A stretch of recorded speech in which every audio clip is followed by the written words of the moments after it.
Cars, specifically car loans, are widely considered to be one of the biggest wealth killers for Americans. And as cars have gotten more and more expensive, the impact that these car loans are having on an individual's finances are becoming larger and larger. Today, I'm going to be breaking down what type of impact these hefty auto loans are having on your personal finances. I'm also going to be breaking down how you can buy a car without losing your shirt, and I'm also going to be addressing some of the different ways that you can actually justify a car purchase and use it in order to limit your tax liabilities or make you money.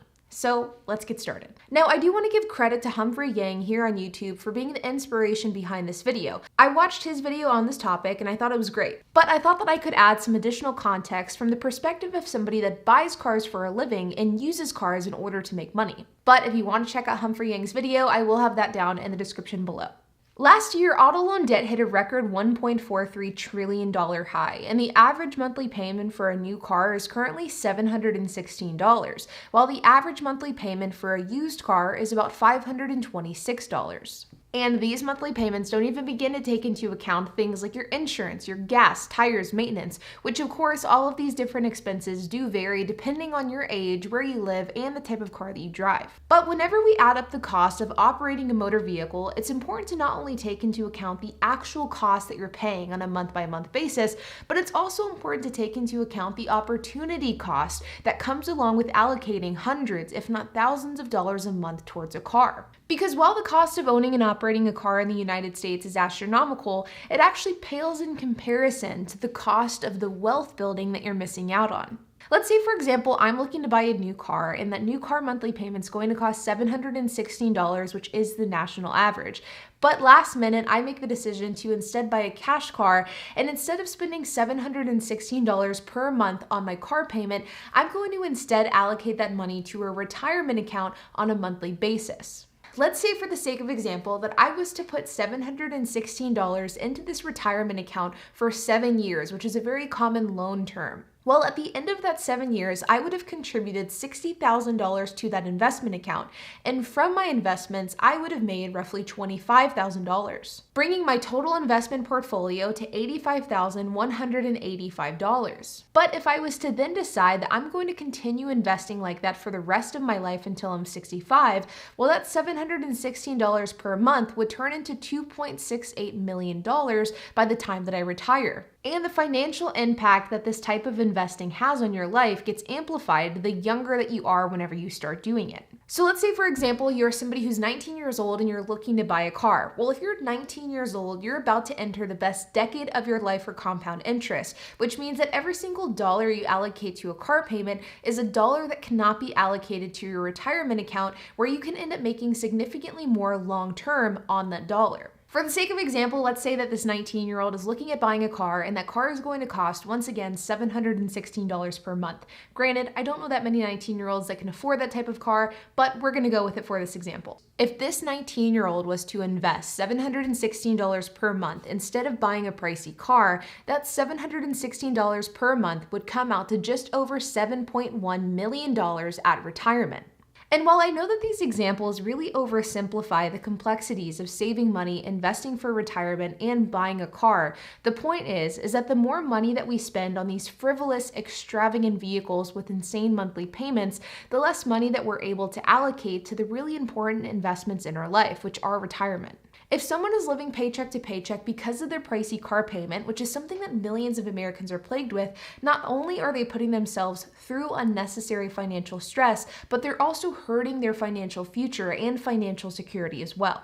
And while I know that this $716 per month example is a bit extreme because not everybody can afford to allocate this much money to their retirement, even if they decide not to purchase a new and extravagant car, this exact same scenario can be played out with less extreme examples as well. For example, if someone was considering buying a $500 per month car, but instead decided to buy a cheaper car for only $300 per month, and then they invested the difference of $200 per month. So this doesn't have to be an all or nothing thing. You can still get yourself a new or used car while also simultaneously thinking about your financial future and the financial implications of obligating yourself to so much monthly debt. But then this of course begs the question of, if you are somebody who's looking to buy a new or used car, how can you do this responsibly? Because believe it or not, I'm actually not a believer that you shouldn't buy things that you want just simply because they're expensive. And I don't think that we are put here on this earth to simply work, pay bills, make money, and die. I think if you want a new car, you should absolutely get it, but there is a right and wrong way to go about doing that. I'm a really big fan of finding strategic ways to justify your wants and to justify some of the larger purchases that you may make in life. And so I have a few thoughts on this topic. Now, the first question that you should ask yourself is, when is the right time to buy a car? And I'm not talking about in the economy, with the car market, with interest rates.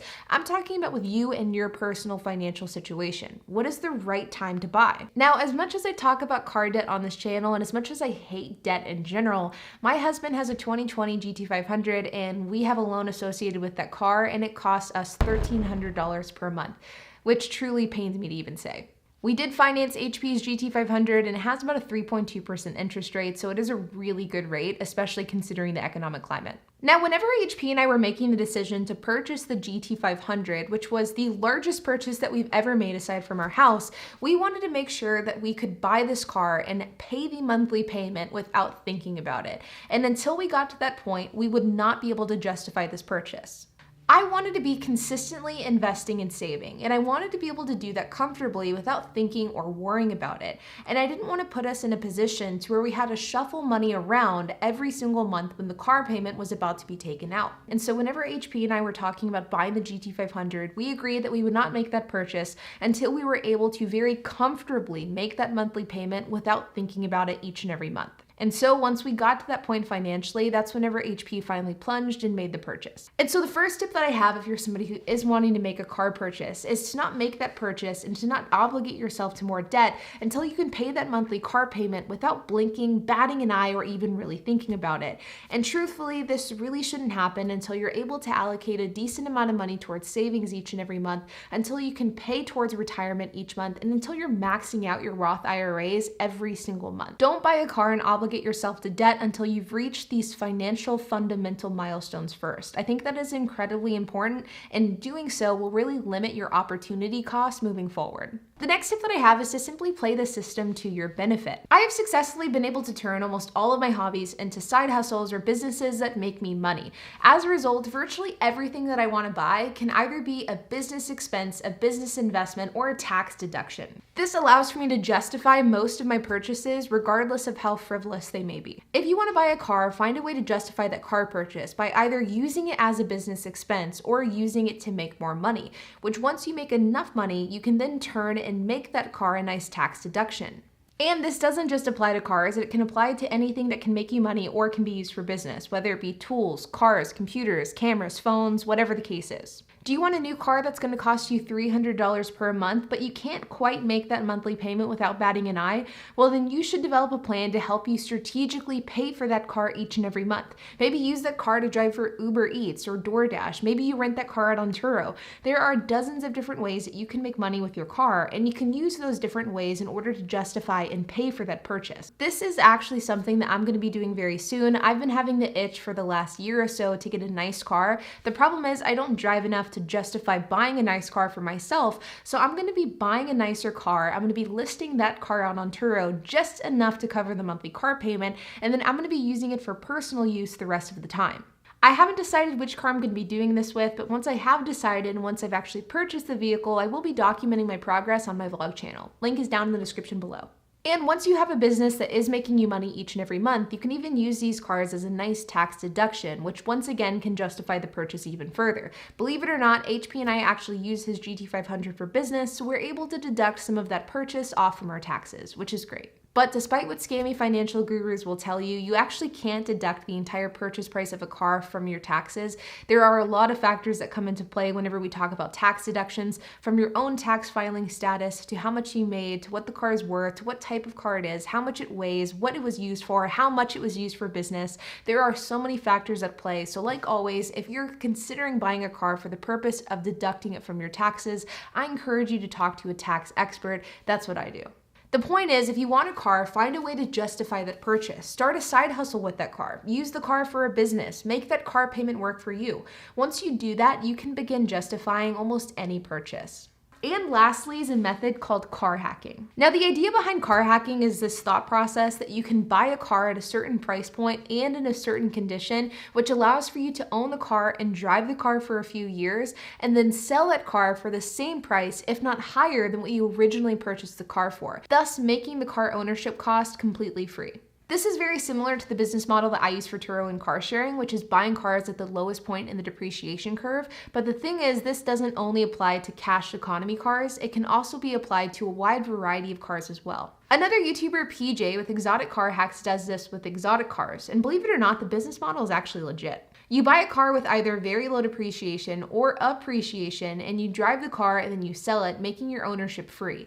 You can do this with a Toyota 4Runner, an Audi R8, a BMW i8, a Ferrari, a Lamborghini. There are truly too many examples to name. The key is to find a car that has stabilized in price, to find one that is in good condition, and of course to pay a below market value price for that car. I will include a link to Exotic Car Hacks down in the description below, and I actually interviewed PJ a few months ago. I think that this is a real legitimate way to get a really nice car with very minimal cost, but you'll of course want to do your due diligence and make sure that you understand exactly what you're buying. But this is a great approach to this type of purchase. The point I'm trying to make in this video is that whenever we see articles and YouTube videos stating that cars are the #1 killer of wealth, these articles aren't clickbait. Cars are, for the majority of people, a very poor financial decision. And while I understand that there are many cities out there that require for you to have a car, they don't require you to have one that costs you $700 or $800 per month. But if you are somebody who's wanting to buy an expensive car, make sure that you understand the financial implications that come along with that purchase. And if you're able to, try to find a way that allows for you to justify and pay for that car on a month-by-month basis,